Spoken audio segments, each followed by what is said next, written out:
নমস্কার, আমি শ্রাবন্তী। আশা করি আমার শ্রোতা বন্ধুরা সবাই খুব ভালো আছো। আজকে আমি তোমাদের একটি পাহাড়ি গল্প শোনাবো। তাহলে চলো দেরি না করে শুনে ফেলা যাক আমাদের আজকের গল্প। আমাদের আজকের গল্প লেখক সমরেশ বসুর কলমে উত্তর সিকিমের ভূত বাংলো।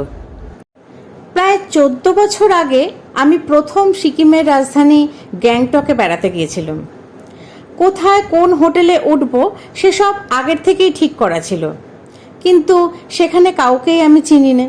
একলা মানুষ, গল্প করার কথাবার্তা বলার কোনো লোক নেই, একমাত্র হোটেলের মালিক আর তার মেয়ে বউ ছাড়া।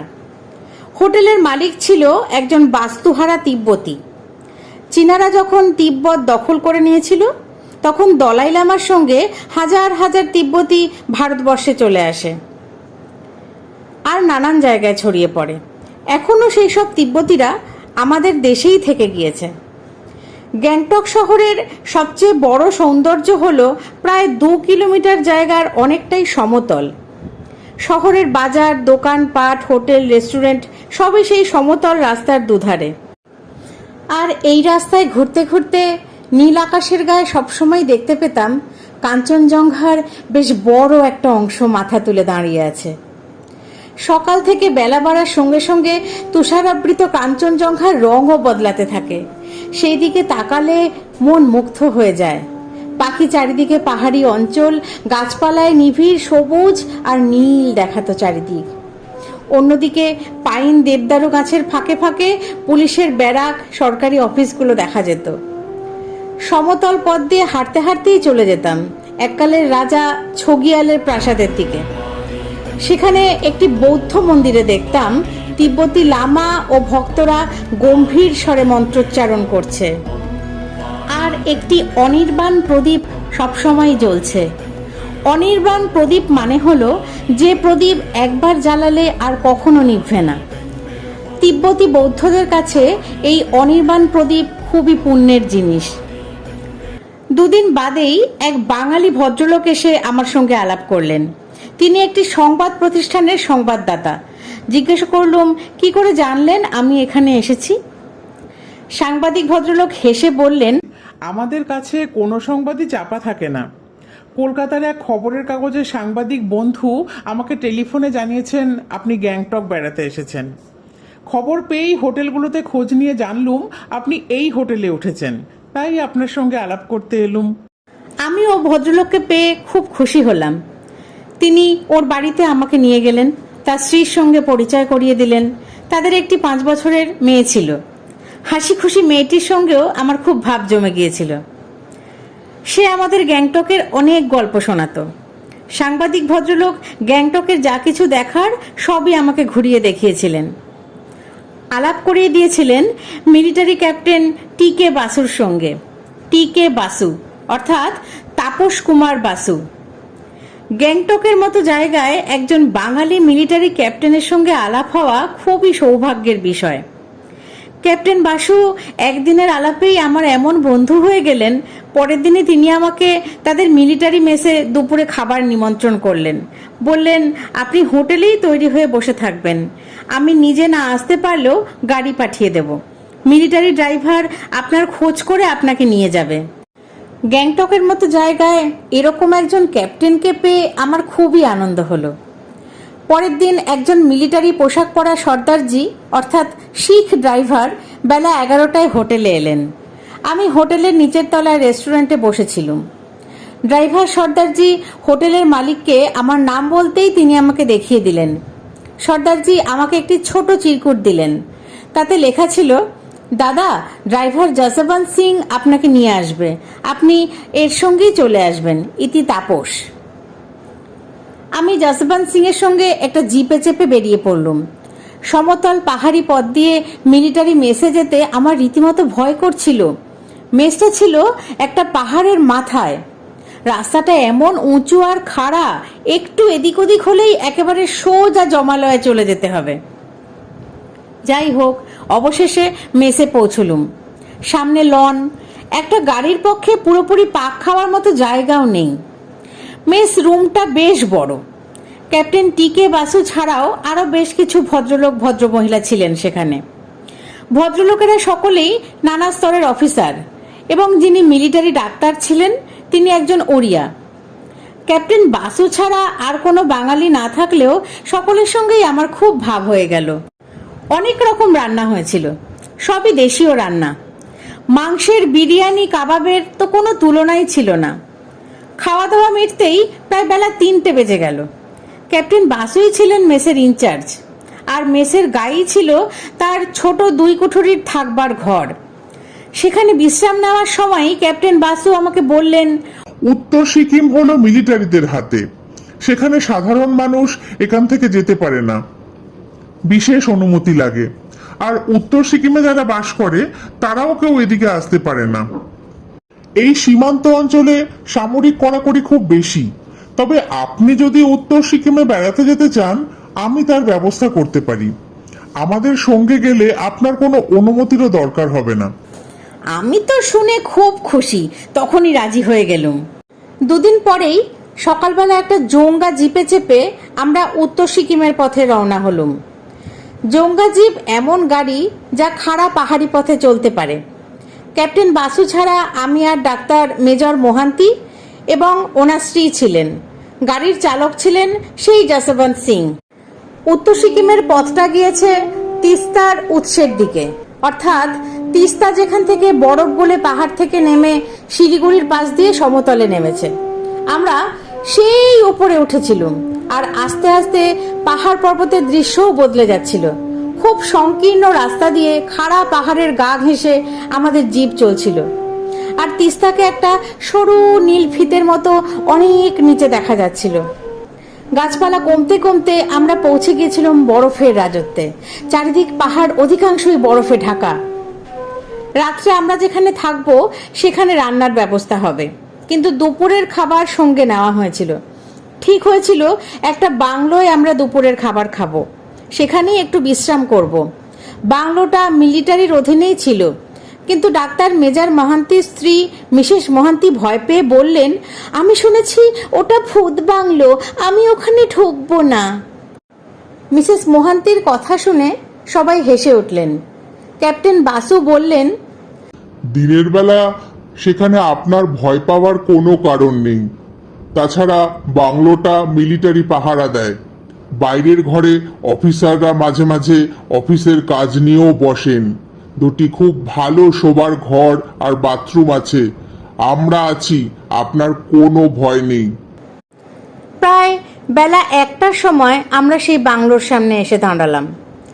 চারিদিক বরফে আবৃত পাহাড়, উত্তরে আকাশের গায়ে তুষার ঢাকা পর্বত ছাড়া আর কিছু নেই। কোথাও কোনো শব্দ নেই, এমনকি একটা পাখির ডাকও শোনা যায় না। বাংলোর গেটেই দেখা গেল বন্দুক হাতে একজন সিকিমি সৈনিক পাহারা দিচ্ছে। আমাদের আসার সংবাদ নাকি আগেই দেওয়া হয়ে গিয়েছিল। সিকিমি সৈনিক মিলিটারি কায়দায় সেলাম ঠুকে বাংলোর দরজার তালা খুলে দিল। আমরা ভেতরে ঢুকলুম। বাংলোর বাইরের ঘরটা বেশ বড়। সোফা সেট ছাড়াও রয়েছে মস্ত বড় একটা টেবিল, অনেকগুলো চেয়ার। টেবিলের উপরে জলভরা কাচের জাগ, অনেক প্লেট থাকে থাকে সাজানো, আর ডজনখানেক জলের গেলাস। আমি বাংলোর ভেতরের অন্যান্য ঘরগুলো দেখে এলুম। সত্যি বেশ সুন্দর সাজানো ঘর। খাটের বিছানা পরিষ্কার পরিচ্ছন্ন। ডাক্তার মোহান্তি নিজেই মিসেস মোহান্তিকে নিয়ে একটি শোবার ঘরে ঢুকলেন। ক্যাপ্টেন বাসু ড্রাইভারের সাহায্য নিয়ে গাড়ি থেকে খাবার নামিয়ে টেবিলের উপরে সাজালেন। ডাক্তার মোহান্তি বাইরের ঘরে এসে বললেন, আমার স্ত্রীর ভয় কেটে গেছে, উনি বাথরুমে গেছেন, এখন বেশ খুশি উনি। আমার খুব শীত করছিল। তাড়াতাড়ি খেয়ে নিয়ে একটা শোবার ঘরে গিয়ে কম্বল মুড়ি দিয়ে খানিকক্ষণ বিশ্রাম করবার জন্য ব্যস্ত হয়েছিল। এমন সময় হঠাৎ মিসেস মোহান্তির একটা আর্তচিৎকার ভেসে এলো। তিনি ছুটতে ছুটতে বাইরের ঘরে এলেন। দেখলাম তার চোখ ভয়ে আতঙ্কে বিস্ফারিত। মুখে বোধহয় জল দিয়েছিলেন, মুখটা ভেজা। আমরা সবাই তাকে একটা সোফায় বসিয়ে দিলাম। তিনি প্রথমে কোনো কথাই বলতে পারছিলেন না। তারপর কোনো রকমে যা বললেন তা হলো, বাথরুমের জানলাটা নাকি হঠাৎ যেন বাতাসের ঝাপটায় খুলে যায়। জানালায় কোনো গরাদ ছিল না। জানলায় দেখা যায় বিকট দর্শন একটা মুখ, মাথায় লম্বা লম্বা চুল বেনি পাকানো, অথচ মুখে ঝুলের মতো গোঁপদাড়ি। সে হাসছিল না কি করছিল বোঝা যায়নি, কেবল তার মস্ত লাল জিভ আর বোগরা বোগরা বড় দাঁত দেখা গিয়েছিল। সে অদ্ভুত শব্দ করে মিসেস মোহান্তির দিকে হাত বাড়িয়ে দেয়। তখনই তিনি কোনো ক্রমে দরজার ছিটকিনি খুলে বেরিয়ে আসেন। সব শুনে ক্যাপ্টেন বাসু তৎক্ষণাৎ সিকিমি সৈনিকটিকে নিয়ে বাইরে ছুটে গেলেন। ডাক্তার মিসেস মোহান্তির পাশে বসে তাকে সান্ত্বনা দেওয়ার চেষ্টা করছিলেন। আমি মনে মনে অবাক হচ্ছিলুম, আশেপাশে কোনো মানুষের বসতি নেই, ওরকম অদ্ভুত মূর্তি এই বরফে ঢাকা পাহাড়ে কোথা থেকে এলো। মিসেস মোহান্তি আবার বললেন, ক্যাপ্টেন বাসু আমার সব কথা না শুনেই চলে গেলেন। সেই মূর্তি দেখে আমি যখন ছিটকিনিটা খোলবার চেষ্টা করছি, তখন হঠাৎ মূর্তিটার চেহারা বদলে গেল। দেখলাম একটা মাথা এলানো চুল পাহাড়ি মেয়ে খিলখিল করে হাসছে। তার গলায় অনেক রঙের পাথরের মালা। সে তার এমন লম্বা হাত আমার দিকে বাড়িয়ে দিয়েছিল, ছিটকিনি না খুলতে পারলে সে আমাকে নিক্ষর ধরে ফেলতো। তোমরা কি সেই বিকট হাসি শুনতে পাওনি? ডাক্তার মোহান্তি মাথা নেড়ে বললেন, আমি কিছুই শুনতে পাইনি। মিসেস মোহান্তি আমার দিকে তাকিয়ে জিজ্ঞাসা করলেন, বললুম না আমি শুনেছি, আপনারা কেউ কিছু শুনতে পাননি? প্রায় 15 মিনিট পরে ক্যাপ্টেন বাসু ফিরে এসে জানালেন কোথাও কিছু দেখতে পাননি। কাছে পিঠের মধ্যে বাংলোর পিছনে পাহাড়ের উপরে একটি বৌদ্ধ মন্দির রয়েছে। সেখানে একটি আলাদা কাঠের বাড়িতে একটি তিব্বতী পরিবার রয়েছে। সেখানে ওরকম কোনো মানুষের মূর্তি দেখা যায়নি। তাছাড়া ক্যাপ্টেন বাসু সিকিমি সৈনিকটিকে নিয়ে এত তাড়াতাড়ি গিয়েছিলেন, কেউ পালাতে গেলে তিনি নিশ্চয়ই দেখতে পেতেন। তাছাড়া সিকিমি সৈনিকটি বলল, পিছনের পাহাড়ের তিব্বতী পরিবারটি খুবই ভালো। তারা এই পাহাড়ে খুব কষ্ট করে কিছু ফসল করে আর তা খেয়েই বুদ্ধের সেবা করে বেঁচে আছে। যাই হোক, খাবার ঠান্ডা হয়ে যাচ্ছিল, খিদেও পেয়েছিল সকলেরই। বাইরের ঘরের বড় টেবিল ঘিরে আমরা সবাই খেতে বসে গেলাম। বন্ধ কাচের জানলা দিয়ে বাইরে ওপারের পাহাড়ে বরফের উপরে রোদের ঝিকিমিকি দেখা যাচ্ছিল। পরোটা, আলুর দম, শুকনো করে রান্না করা মাংস আর মিষ্টি ছিল আমাদের দুপুরের খাবার। আর বড় ফ্লাস্কে ছিল গরম কফি। ক্যাপ্টেন বাসুকে বলে আমি ভেতরে শোবার একটি ঘরে গেলুম। জোঙ্গা জিপে অনেকটা পথ এসে আর পেট ভরে খেয়ে আমার যেন শীতটা আরো বেশি লাগছিল। কম্বল জড়িয়ে শুয়ে পড়লুম। ঘুমের দরকার ছিল না, ঘুম আসছিলও না, আমি একটু আরাম করতে চাইছিলুম। শুয়ে শুয়ে মিসেস মোহান্তির দেখা ঘটনার কথা ভাবছিলুম। ভাবতে ভাবতে আমার যেন একটু তন্দ্রার ঘোর এসে গিয়েছিল। শুনতে পেলুম ঘরের মধ্যে যেন কেউ পাইচারি করছে। তারই তালে তালে ঠুং ঠুং শব্দ হচ্ছে, আর আমার নাকে আসছে একটি মিষ্টি সুগন্ধ। আমার তন্দ্রা কেটে গেল। চোখ মেলে তাকালুম, দেখলুম একটি অদ্ভুত দেখতে মেয়ে বাথরুমে ঢুকে গেল, কিন্তু বাথরুমের দরজা খোলাই রইল। দরজাটা কি খোলাই ছিল আগে? মনে করতে পারলুম না। হয়তো স্বপ্নই দেখছিলাম তন্দ্রার ঘোরে। কোনো রকমে কম্বলের ঢাকা খুলে খাট থেকে নেমে বাথরুমের দরজাটা টেনে বন্ধ করে দিলুম, দিয়েই আবার গিয়ে শুয়ে পড়লুম। এরপরেও আমাদের অনেকটা পথ যেতে হবে, যেতে রাত্রি হয়ে যাবে। এসব পাহাড়ি পথে রাত্রে চলাটা নিরাপদ নয়। কোথায় যে রাস্তায় ধস নেমে আছে কেউ বলতে পারে না। আর আমরা এমন একটা সীমান্ত অঞ্চল দিয়ে চলেছি যে কোনো সময় বিদেশি সৈনিকদের গুলি ছুটে আসতে পারে। এসব ভাবতে ভাবতে বোধহয় একটু তন্দ্রা এসেছিল। শুনতে পেলুম ঘরের মেঝেয় কেউ হেঁটে বেড়াচ্ছে। আমি চোখ মেলে তাকিয়ে অবাক হয়ে দেখলুম গলা থেকে হাঁটু অবধি লাল পোশাক পরা একটি লোক ঘরের জানলার কাছ থেকে দরজা অবধি হেঁটে বেড়াচ্ছে। পায়ে মোজা আর জুতো, মাথায় টুপি পরা থাকলেও লম্বা চুল বেরিয়ে পড়েছে, আর তার ফর্সা মুখে গোঁফদাড়িও রয়েছে। আশ্চর্য, এই কোথা থেকে এলো? আমি উঠে বসে জিজ্ঞাসা করলুম, কে আপনি? এ ঘরে এলেন কেমন করে? লোকটা আমার দিকে একবার তাকালো, তারপর বাথরুমের দরজা খুলে ভেতরে চলে গেল, দরজাটা বন্ধ করে দিল। আশ্চর্য, সত্যি কি এটা ভূত বাংলো নাকি? আমি বিছানা ছেড়ে উঠে পড়লুম, পায়ে জুতো গলিয়ে বাথরুমের দরজা খুললুম। কেউ কোথাও নেই, কেবল বড় জানলার কাচের পাল্লা দুটো খোলা। জানলার বাইরে জংলি ঝোপঝাড়। আমি এগিয়ে গিয়ে জানলায় উকি দিতে গেলুম। তৎক্ষণাৎ দরজাটা শব্দ করে বন্ধ হয়ে গেল। আমি লাফ দিয়ে দরজার কাছে গিয়ে পাল্লা ধরে টানলুম, কিন্তু দরজাটা বাইরে থেকে কেউ বন্ধ করে দিয়েছে। আমি চিৎকার করে বললুম, ক্যাপ্টেন বাসু, দরজাটা খুলে দিন।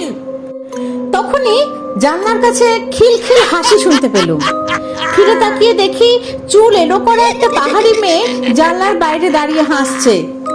মুখটা তার মোটেই খারাপ নয়, গলা থেকে বুক অব্দি নানা রঙের পাথরের মালায় ঢাকা। তাকে আমার পাগলি ছাড়া আর কিছু মনে হলো না। আমি তার দিকে তেড়ে গেলুম। সে ভয় না পেয়ে তার একটা হাত ভেতরে বাড়িয়ে দিল। আমি তার হাতটা ধরতে গেলুম, অমনি সে হাতটা সরিয়ে নিল। আমি ওর এলো চুল ধরবার জন্য হাত বাড়ালুম। সে পিছিয়ে গেল আর খিলখিল খিলখিল করে হাসতে লাগলো। আমি এমনই ক্ষেপে গেলুম, বড় জানলাটায় উঠে বাইরে লাফ দিয়ে পড়লুম। মেয়েটি বোধহয় ভাবতে পারিনি আমি এমন একটা কাণ্ড করতে পারি। সে দৌড় দিল, আমিও তার পিছনে পিছনে ছুটলুম, কিন্তু জংলি ঝোপঝাড়ের মধ্যে সে যে কোথায় চলে গেল দেখতে পেলুম না, অথচ তার হাসি শুনতে পেলুম। হাসির শব্দ লক্ষ্য করে আমিও জংলি ঝোপে ঢুকে পড়লুম। এ নিশ্চয়ই কোনো মতলববাজ মানুষদের ব্যাপার। হাসির শব্দ লক্ষ্য করে ছুটতে ছুটতে হঠাৎ এক সময় আমি বাংলোর সামনের পাহাড়ের খাদের ধারের রাস্তায় এসে পড়লুম। তখন আর হাসি শোনা যাচ্ছে না, জংলি ঝোপও নেই। অবাক হয়ে দাঁড়িয়ে পড়লুম। আমি আর একটু হলেই হাজার হাজার ফুট নিচে পড়ে যেতুম। উত্তরের আকাশের তুষারাবৃত বরফের গায়ে রোদের নানা রং তখনও খেলছে। আমি ধীরে ধীরে বাংলোর দিকে এগিয়ে গেলুম। দেখলুম সিকিমি সৈনিকটি বাংলোর বারান্দায় দাঁড়িয়ে আছে। ঘরে ঢুকে দেখলুম ডাক্তার মেজর মোহান্তি আর ক্যাপ্টেন বাসু দুটো ছোট সোফায় গা এলিয়ে চোখ বুজে আছেন। মিসেস মোহান্তি বড় সোফায় শুয়ে ঘুমোচ্ছেন। আমার পায়ের শব্দে ক্যাপ্টেন বাসু চোখ মেললেন, জিজ্ঞাসা করলেন, এর মধ্যে আবার বাইরে গেলেন কখন? বললুম, দাঁড়ান, ঘর থেকে এসে বলছি। আমি যে ঘরে শুয়েছিলুম সে ঘরে ঢুকে বাথরুমের দরজাটা দেখতে গেলুম। অবাক কাণ্ড, সত্যি বাইরে থেকে বাথরুমের দরজার ছিটকিনিটা বন্ধ। কে বন্ধ করতে পারে? আমি শোবার ঘর থেকে বাইরের ঘরে এলুম। ক্যাপ্টেন বাসুকে ইশারায় ডেকে ঘরের বাইরে গিয়ে সব কথা বললুম। তিনি শুনে খুব অবাক হয়ে বললেন, আমরা কেউ আপনার শোবার ঘরে ঢুকিনি, কোনো মেয়ের হাসিও শুনতে পাইনি। আমরা সবাই একসাথেই ছিলাম। আমরা দুজনেই দুজনের মুখের দিকে অবাক চোখে তাকিয়ে রইলুম। এ ভুতুরের ব্যাপারের কোনো ব্যাখ্যাই আমি আজ পর্যন্ত খুঁজে পাইনি। আমার ধারণা ওখানে এমন কিছু লোক হয়তো আছে যারা চায় না বাংলোয় এসে কেউ থাকুক। ওখান থেকে চলে আসবার সময় সিকিমি সৈনিকটিকে জিজ্ঞাসা করেছিলুম সে কখনো কিছু দেখেছে কিনা। সে পরিষ্কার বলল, না, সে সেরকম কিছু দেখলেই গুলি চালিয়ে দিত। দুর্ভাগ্যের বিষয় আমার কাছে বন্দুক বা রিভলভার কিছুই ছিল না, কিন্তু ক্যাপ্টেন বাসু আর ডাক্তার মোহান্তির কাছে রিভলভার ছিল। সেই জন্যই কি ভূতেরা তাদের দেখা দেয়নি, আমাদেরকে দেখা দিয়েছিল? কে জানে। লেখক নিজেও দ্বিধায় পড়ে গিয়েছিলেন। যারা আক্রমণ করেছিল বাংলোয় ওনাদেরকে, তারা কি সত্যি ভূত ছিল, না সত্যি কোনো পাহাড়ি মানুষ যারা চায় না বাংলোটিতে মানুষ এসে কেউ থাকুক বা অন্য কোনো কাজে বাংলোটি ব্যবহার করা হোক? লেখক কি বলতে চেয়েছিলেন তাহলে? কি মনে হয় তোমাদের কেমন লাগলো প্লিজ কমেন্ট করে জানিও। আর আমার গল্প পাঠ, আমার উপস্থাপনা যদি তোমাদের ভালো লাগে তাহলে প্লিজ লাইক, কমেন্ট, শেয়ার করো। আর আমার বং বাংলা ন্যারেটিভসকে সাবস্ক্রাইব করে বেল আইকনটি প্রেস করে আমার পাশে থেকো। দেখা হচ্ছে আগামী সোমবার। এর মধ্যে তোমরা সবাই খুব ভালো থেকো, সুস্থ থেকো। ধন্যবাদ।